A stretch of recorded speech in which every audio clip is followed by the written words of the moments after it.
Eric, what happened last night? Well, first of all, let's get this out of the way. 6 foot and at a very unfortunate 207. Can I get a thing? Okay. All right.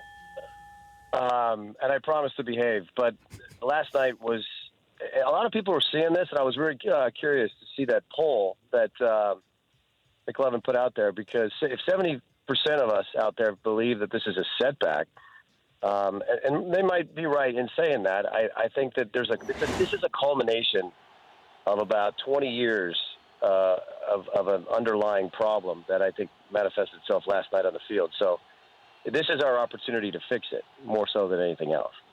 What would you do? Let's say I made you president of USA Soccer. What would you do?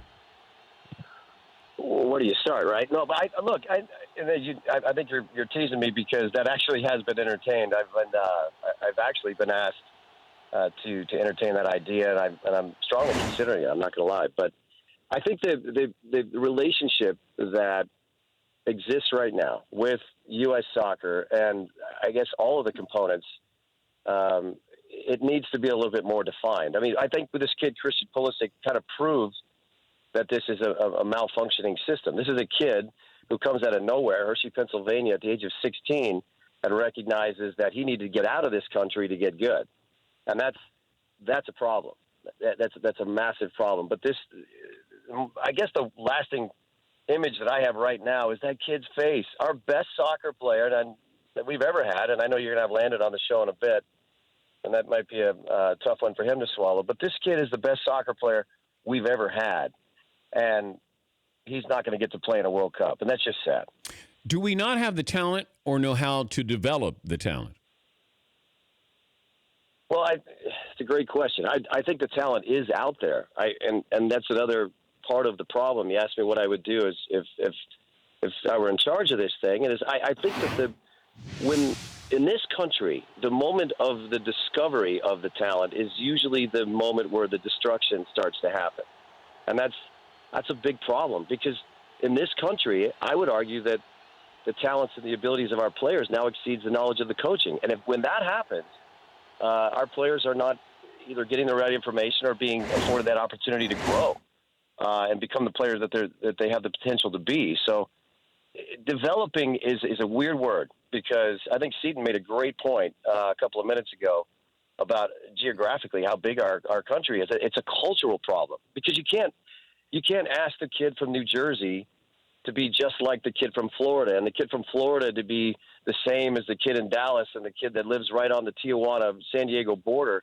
We're trying to spit out robots as opposed to allow these kids to be who they are and to express themselves on the field. And it's a big problem. It's hard to get your arms around it, because the country is so big, and there's that pay-to-play feeling lingering that a lot of people feel that only the entitled get to play this game, and it's something that needs to get fixed. I think there is a solution, but we haven't really had a plan in a long time. But is there the possibility, Eric, we're just going to be mediocre in this sport? That's our lot in life. We're just going to be mediocre in World Cup soccer competition.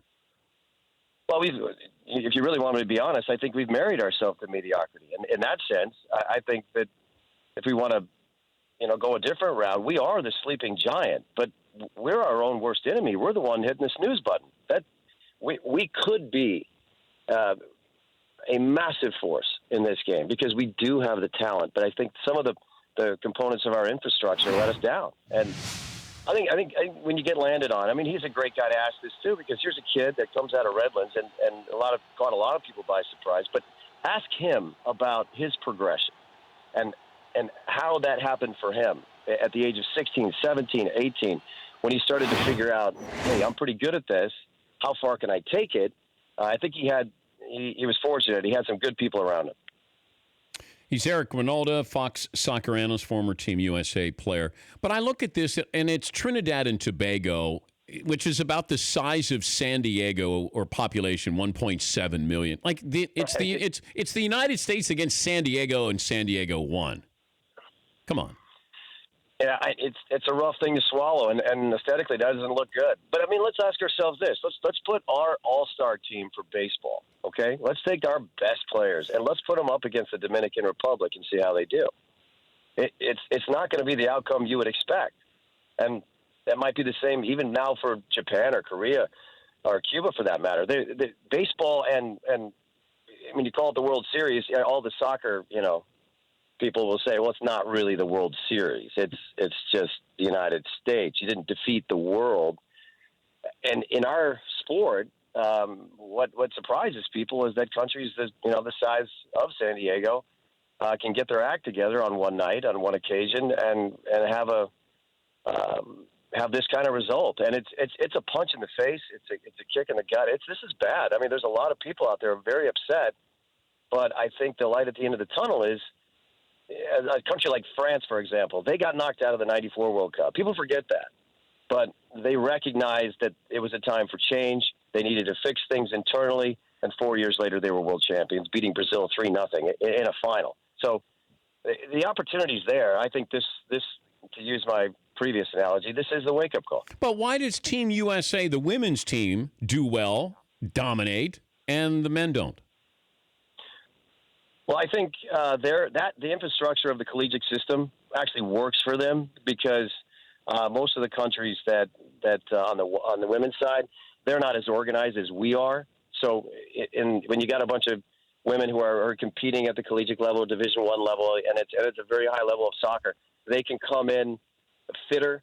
They can come in with a better idea tactically of how to address games like that. And we're seeing the rest of the country, or the rest of the world, I should say, catching up with the likes of what Brazil is now doing for their women's program. China is now kind of figuring it out, but Japan is already there, and so is Germany. So I think for us as a country, the women have figured it out because they are extremely talented, but they did have that infrastructure that worked in their favor. The collegiate system, unfortunately, right now for soccer, on the men's side, sometimes gets in the way, and there's a lot of politics that create more problems than help. Would you replace Bruce Arena as the manager? Well, not immediately. We got no reason to do that at this point. I think he was put in a tough spot. We were already in the hole, and I think this isn't Jurgen Klinsmann's fault. This isn't Bruce Arena's fault. A lot of this might fall on our current president, Sunil Gulati, but I do think that the players just really failed to perform in a crucial moment, and they've let themselves down. You got to keep in mind, Bobby Wood doesn't score against Honduras about a month ago. Yeah. We're in a worse spot than this, so we've been in trouble for a while. I'll talk to you in 4 years, Eric. Well, this was 3 years and 3.5, right? So we're way ahead of schedule. And, hey, Paulie, I'm sorry about the 2:38 text message. That was really uncalled for, but I tried to be a little bit more together today. The last time we spoke, I was way too fired up, but since the last time we talked, Dad, I got 2 more kids, so I've been forced to get my act together. Thanks, buddy. Good to talk to you, Eric. You got it, man. Eric Wynalda, former USA soccer player. The Dan Patrick Show, weekday mornings on Audience.